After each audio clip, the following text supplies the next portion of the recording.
because all of this ties in together. Remember how I said, I don't want to bring too much spirituality into this either. Remember how I said money is an energy? And if you curse people with money, it will flee from you. Money is an energy, and you have to respect money. If you don't respect money, it's going to flee from you. Respecting money doesn't mean hoarding it. We spoke about that, right? About the amassers, right? Those misers. We spoke about that. Respecting money means, just like what happened the other day, and that's what I told somebody. Let me not even on a tangent, but let me slow down. I was telling, because she was looking at my video and she says, yeah, you're right about those red bottom heels, etc. The one before that, you can go back and look at it. We're talking about not buying people's brands and wearing $1 million bands or for no reason. And we're talking about the red bottom heels.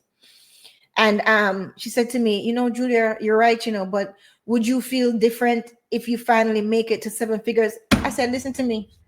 I don't care if I'm a billionaire. I respect money such that I would not spend it on frivolity, right? To enjoy yourself, that's fine. To have experiences, that's fine. Money is my servant, not my master. That's right, Imhotep. That's right. Right?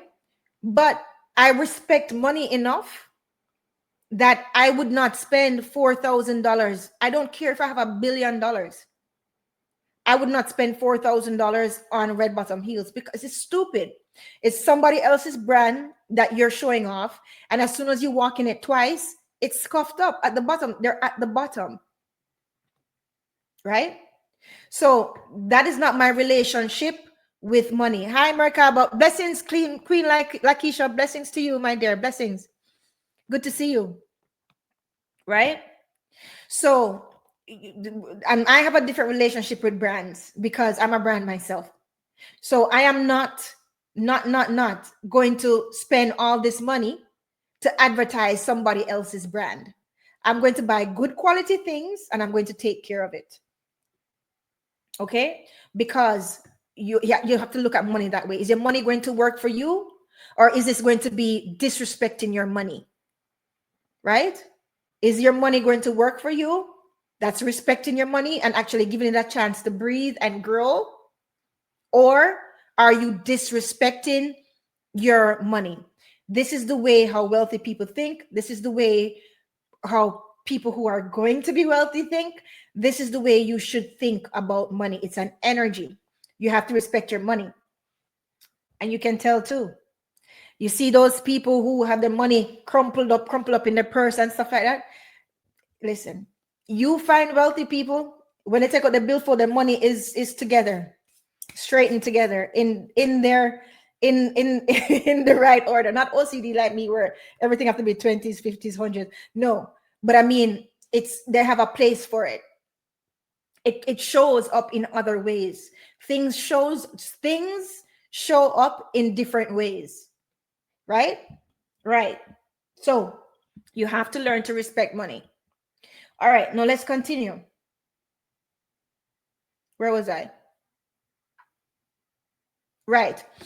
Actions such as exploring new investments, learning skills, or networking that reinforces the mindset shift. Again, the tongue twister. I almost said mindset shift. The mindset shift. Peter Pepper picked a peck of pickled peppers. A peck of pickled peppers. Peter Pepper picked. Right. The mindset shift. Right. So by consciously replacing scarcity-based thoughts like, I can't afford it, with how can I create it, individuals start to unlock tapped financial potential. This is what I say to myself, and I'm just telling you a little bit of secrets because they help me. I never say I can't afford something. I always say I'm temporarily unable to buy it. Always. I never ever say that. I always say I'm temporarily unable to get it. Words matter because guess what? You are hearing your own words, right? You are hearing your own words. I never say can't and can't afford. Never, ever. Okay? Say temporarily unable to buy it. And you know what? Sometimes it saves you because by the time you're able to buy it, you don't even want it. You realize that that not having not having the resources at that time actually saved me from a total lemon. So sometimes it's good, right? So yeah. So you say, how can I create it? All right. Now the differences in thinking. Focus on opportunities versus your limitations. Right? Wealthy people, entrepreneurs, this is the way we think. Right? Wealthy people, they focus on growth and leverage. Others think of obstacles and expenses. Right? And that whole thing comes to where they place their money and how they use their money. Right? Quotes and meanings. So here's a quote. Rich people focus on opportunities, poor people focus on obstacles. So the meaning is mindset directs action, which is true. Your mindset is what's important. That's what's going to save you, or that's what's going to sink you. Okay. The key to financial success is thinking in terms of possibilities, not limitations. Growth mindset, it fuels your creativity. These are facts because you're always thinking about what is possible here. So it makes you more creative, right? It makes you more creative. Now, mindset shifts. Move from scarcity to abundance thinking. Practice gratitude. Again, I said it before. And seek wealth, creating opportunities. Look at ways that your money can work for you. Even if that means saving more or putting aside. And you're going to talk about the 6 jars. And this is what I mentioned before from a different book. You have to know where you're going to put money towards fun, towards expenses, towards future self, right? Investment, towards your needs, right? So once you separate those, you get very, very clear. You become very clear between needs and wants. Where's my stone? Here we go. Right? So set daily intentions focused on possibilities. Identify weekly opportunity mindsets, right? Actions like exploring investment, explain here content. Yeah. Why did I put explain here? I spelled that wrong. Explain here. This is guys, they're supposed to say explain here content. Right. So explain here content. What did I write? Hold on. Set daily intentions, focus on possibilities. Yeah. Identify weekly opportunity mindset actions. Okay. Opportunity mindset actions like exploring investments. Yeah. So content, in other words, the content of your investments, learn to understand it. Like take a little bit. If you're interested in Bitcoin, take some time to learn the content of learn about it. That doesn't mean that you're going to invest right now, but that means that you'll become more comfortable with the content to decide whether I should invest in it or not. Right?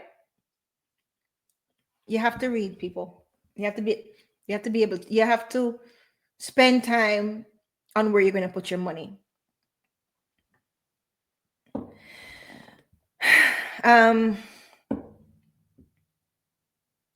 All right, a little bit of spirituality towards money, how I see it, right? Because it helps me. I'm sharing with you. How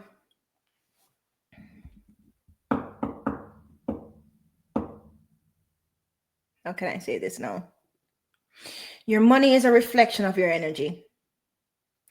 All the money that you earn, you either earn it from your physical energy, that life force, or your cognitive energy. Sitting down and writing something for somebody or doing something for somebody, thinking something. Sometimes it's a mix of both. The higher you go up. If you're a big manager, you're going to be using cognitive energy as well as physical energy. Your money is a reflection of that. It's a representation of that. You gave that physical energy and that cognitive energy in exchange for this money, which is also an energy. Okay? This is your life here. Okay? This is your life. That's why time is so important, because you spent your time to get this money. And time is something that we don't make. And time, listen to me carefully, time is the currency of your life.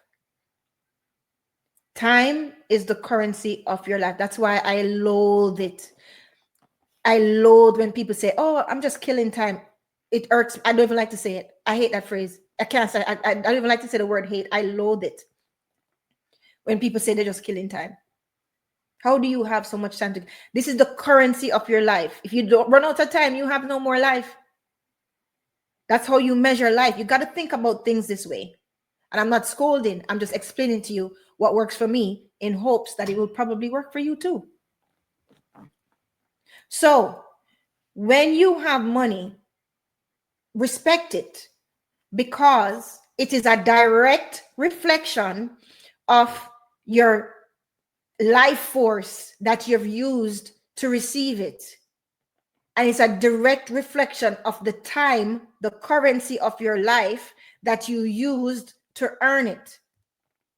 If you think about money that way, I bet you any money, no pun intended, that you'll never disrespect it again. You'll never see it as, oh, okay, whatever, just, oh, okay, blah, blah, blah. You'll never see it that way again. This is a reflection of your life force. So that is why if you're going to invest in something, learn about it for yourself. Not saying that you have to be an expert on it. No, I believe in leaving your suit to the tailor. Not saying that you have to be an expert in it. You don't. But you need to actually know if the person sitting in front of you is telling you foolishness or not. Okay? You have to be able to know, and you don't let people know everything that you know. If you have a financial advisor, educate yourself on this topic and listen to what he says. If he's telling you foolishness, you will know, and then that will make your decision whether you want to go on with this financial advisor or go somewhere else. Right? So you knowing where your money is going to go, just like Invest was talking about his soldiers that he sends out to fight. You're not going to send your soldiers out to fight without knowing the landscape first. These are facts. I'm not going to plant a tree without thinking that the soil is healthy. Why would I waste my seed? I'm not wasting my seed on unhealthy soil, barren soil. Makes no sense. These are the these